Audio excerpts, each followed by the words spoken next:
कि ज्यादा आओ सालो कुत्तो, गाली देनी है, क्योंकि कृष्ण कह गए ना कुछ नहीं होता। कृष्ण कह रहे हैं ना गीता में कि आत्मा ना मरती ना जन्म लेती है, तो रूप बदलते हैं। तो आपके बच्चों को कुछ नहीं हो सकता क्योंकि वो तो रूप बदले हैं। वो बच्चा पहले किसी और का भी तो बेटा था ना। तो ऐसी सारी चीजें बनती रहती है ना, बिगड़ती रहती हैं। तो जो आज तुम्हारा है वो कल किसी और का हो जाएगा। ये शरीर भी एक दिन मिट्टी में मिल जाएगा, राख में मिल जाएगा। आज से हजारों साल पहले ये शरीर कहाँ था? किसे मेरा कहोगे? हैं? बोलो। ये तो है, कभी किसी का, कभी शरीर तो मरता चलता रहे, आत्मा तो अमर है। बस, तो आत्मा अमर है तो सोचने की जरूरत है कि पोते की आत्मा तो कभी मरी ही नहीं। वो तो आपके कोई प्राप्त है जो आपसे मिल गया, अब किसी और से जाइए सामान ले आऊं। हाँ, तो देखो ये क्या है कि डर तो सबको रहता है, लेकिन जरूरी नहीं है। प्रकृति के नियमों को तो स्वीकार ही करना होता है ना, कि बदलेंगे नहीं वो। आपके डर से कुछ होगा नहीं। डर तो रहता है, आप माँ हो, एक महिला को डर ज्यादा लगता है क्योंकि आप जिससे प्यार करती हो उसको खोना नहीं चाहते। लेकिन हमारा तो नहीं है ना, वो प्रकृति का है ना, कुदरत ने भेजा है ना हमारे पास।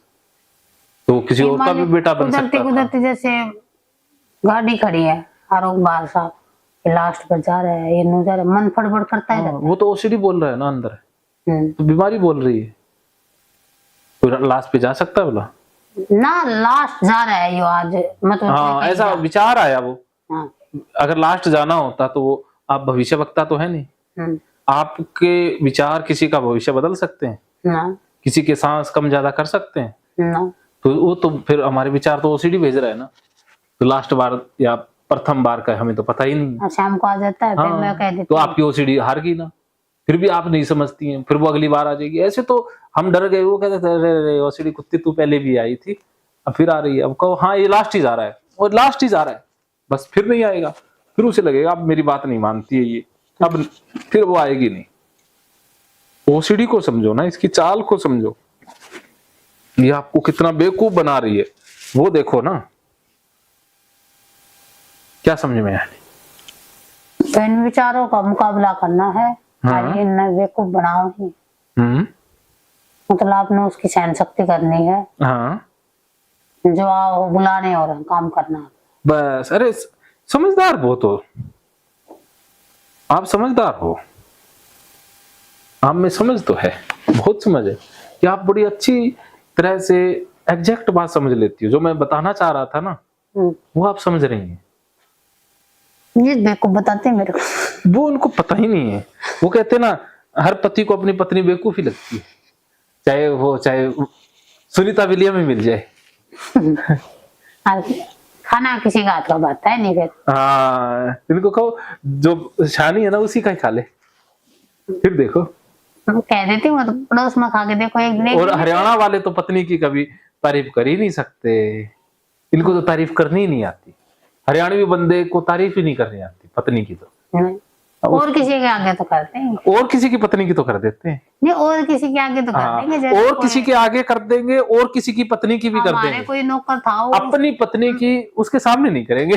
हम कहीं शादी में चले गए, हमारा नौकर था, हम कलकत्ता चले गए थे, तो बाबा बोला कि वो आप मैडम गई हुई है तो खाना नहीं बारा। फिर इन्होंने बोले बाबा हमको भी नहीं बारा। हम 5 दिन हम चले गए थे कलकत्ता की साइड, बहन का शादी थी। तो फिर उस बाबा ने बताई थी मेरे को। तो इसीलिए ना आप चली जाया करो, तब भी आपकी वैल्यू पता लगेगी ना। हाँ, तो ज्यादा इनके पास मत रखा करो। कभी मायके चले गई, कभी कहीं घूमने चले गए, कभी बस मन नहीं मानता ना हमारा, न जाए भूखे रहेंगे, पैसे रहेंगे। इनको पता लगेगा ना पत्नी क्या है। हाँ, औकात तो पता लगे ना इनको। हाँ, पता तो लगा, लेकिन वही बात है ना, फिर नो क्या करो, नो भी कह देते क्या करो। आप ज्यादा ही कुछ अच्छी बनती है ना, इसीलिए वैल्यू नहीं करते हैं। जब हरियाणवी लोगों की तरह डांग उठा लेती ना, फिर डंके की चोट पर करते। हाँ, बहू तो कह देती है हमारी, बोले आप मैं भी जाती हूँ, आप भी चले जाना, एक दिन पता चल जाएगा। एक दिन में नानी याद आ जाएगी। कभी किसी को कुछ नहीं मिलेगा, भूखे रहेंगे। मेरी पत्नी 2 दिन गाँव चली जाए तो मेरा जीना आराम हो जाता है। हाँ, भी संभालती है, बंदों को भी संभाला, आने वाले को खाना बनाती। सबसे जरूरी तो है मेरे को संभालना। आदमी को औरत ही संभाल सकती है, वरना आदमी तो मर जाए। अगर इस दुनिया में औरत ना होती तो आदमी जिंदा ही नहीं रहते। इस बात का इनको कदर नहीं है। इनको बताना तो इनकी काउंसलिंग मैं कर दूंगा। आप लेके आना इनको अगली बार, कह देना अब मैं तो ठीक हो गई, अब तुम इलाज कराओ अपना। इनको पता नहीं। ठीक है, चलो अब कैसा फील हो रहा है? कुछ तो ठीक लग गए। हाँ, वेरी गुड। चलो आप एक अद्भुत सेशन करते हैं।